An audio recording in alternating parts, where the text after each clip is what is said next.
तरफ खुशबू बसी है, मगर खलते हैं दरख्तों पर, फजाओं में नगमा है। मगर मैं अंदर बस एक रात की गहराई सी है।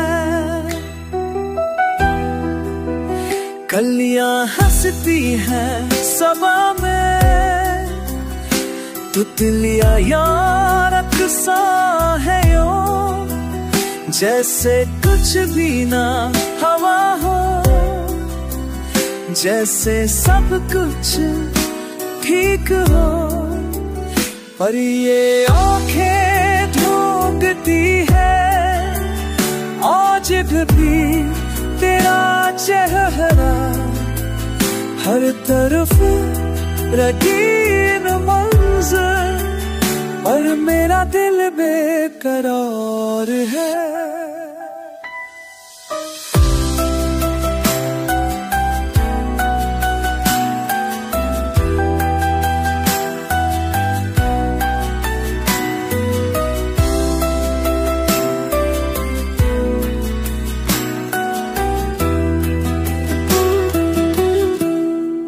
ना वो आवाज है,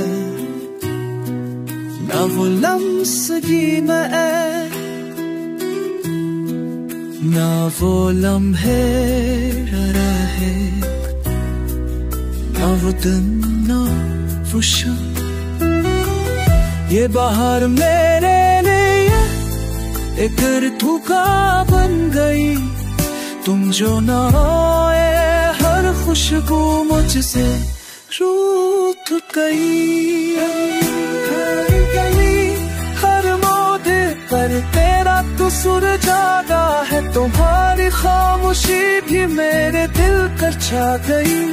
मैं चमन में अकेला हूँ, सब कुछ होते हुए भी तुम जो नहीं हो पास, तो जिंदगी भी अधूरी है मेरे की तरह। मैंने हर दर्द को लफ्जों में ढाला, दिल की धड़कन को खामोशी में संभला। ये बाहर मेरे लिए मौसम हजर बन गई, क्योंकि तू आए और चमक